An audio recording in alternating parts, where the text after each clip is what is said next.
war in Ukraine is about to escalate in a way no one saw coming. For weeks, Donald Trump was convinced he had Vladimir Putin exactly where he wanted him. The U.S. was sure that Russia was ready to negotiate a ceasefire. Peace finally felt within reach, and Trump was set to take credit for ending the conflict in Ukraine. Then, out of nowhere, everything unraveled. Not only did Russia reject the idea of a ceasefire, but Putin also embarrassed Trump, shutting down peace talks completely.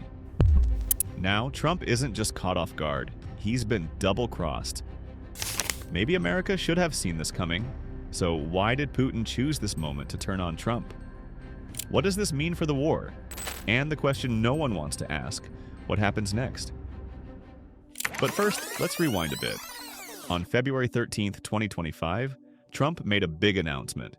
A team of U.S. representatives would be meeting with Russian officials in Saudi Arabia in just a few days. He made this statement right after a 90-minute call with Putin, during which he claimed they had discussed a plan to end the war. One key issue? Frozen Russian assets. Ever since Russia invaded Ukraine, billions of dollars in Russian assets have been locked away. These assets are a major bargaining chip for Ukraine. If Ukrainian President Volodymyr Zelensky could get those assets unfrozen, he could use them to help reclaim land that Putin took. That, of course, is a deal-breaker for Putin. Putin's refusal to discuss a ceasefire might also come down to his desire to regain control of those frozen assets.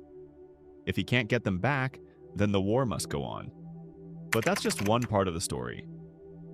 We also have to consider what Putin actually wants. His goals can be boiled down to two things: land and the resources hidden beneath it. On the land front, experts at the Center for European Policy Analysis, CEPA, argue that peace with Putin is impossible. Their reasoning? This war isn't about protecting Russia. It's about rebuilding an empire.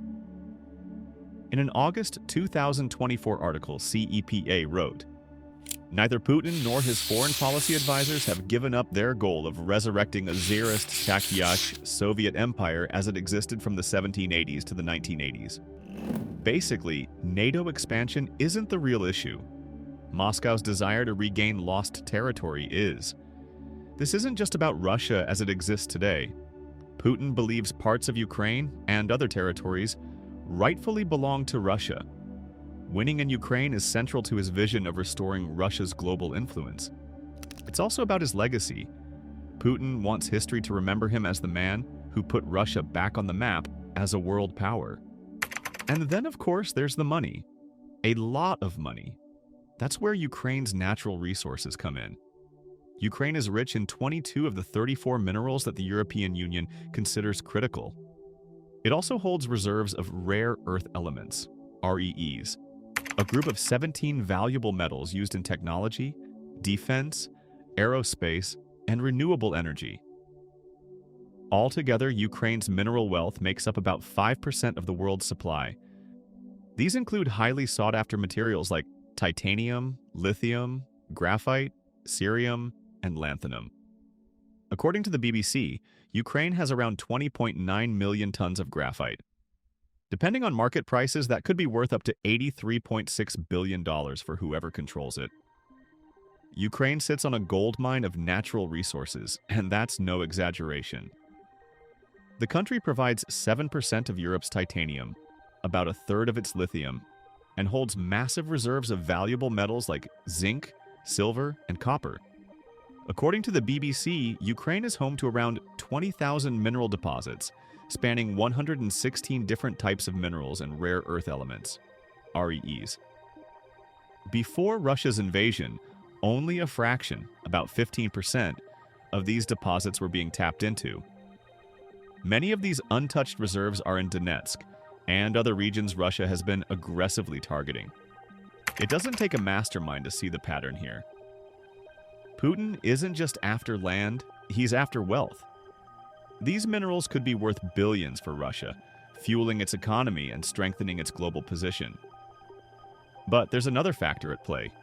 If Russia seizes control of these resources, it doesn't just mean money, it means power.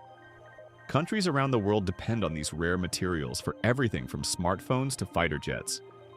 If Putin gains control, he can dictate who gets access and who doesn't, giving him enormous geopolitical leverage. For Putin, taking Ukraine isn't just about territorial expansion. It's about controlling assets that could cement Russia's influence for decades. Agreeing to a ceasefire now, especially one that involves giving up Donetsk, would mean walking away from this massive opportunity. That's not a risk he's willing to take. But there's another reason why Putin is refusing to play along. His image at home depends on it. When Putin publicly rejected a ceasefire, he declared 2025 as the year of the defender of the fatherland. It was a clear message. This is the year he keeps his promises to the Russian people. Since the start of the war, Putin has framed himself as Russia's protector, the one man who can restore Ukraine to what he sees as its rightful place within the Russian sphere. But when Ukrainian forces made moves in Kursk, it was a blow to his image. Rather than admit weakness, he doubled down, presenting himself as Russia's ultimate defender. If he were to agree to a ceasefire now, it would send a dangerous message that Russia, and by extension Putin, isn't strong enough to win.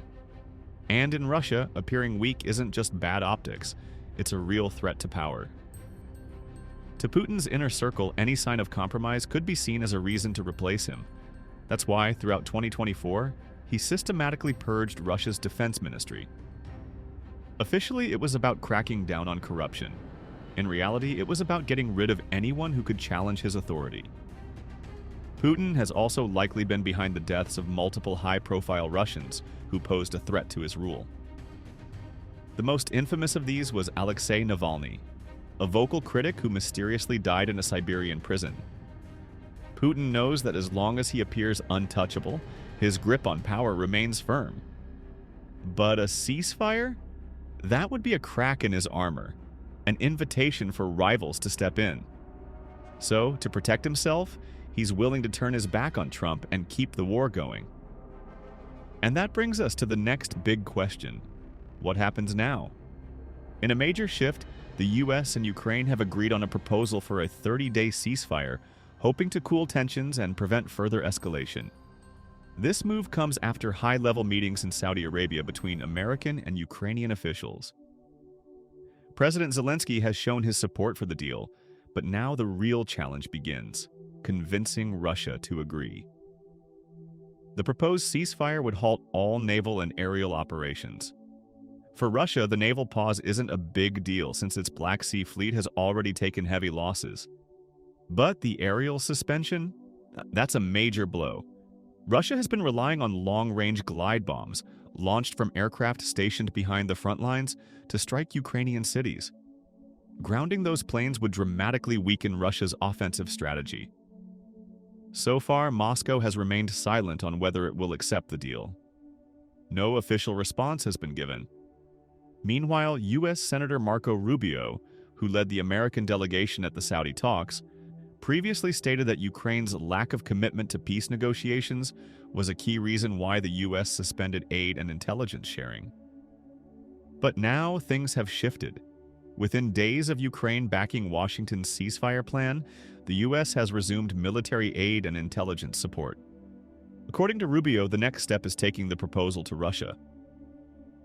The ball is now in Moscow's court, he stated. Our hope is that the Russians will answer yes as quickly as possible, so we can move to the next phase, real negotiations. But will they? That's the big unknown. With Putin turning his back on Trump, Ukraine's move could push the U.S. to fully back Zelensky again. Now the real question is, can Trump still make a ceasefire happen? Please do not forget to subscribe and activate the notification bell to get more of such content.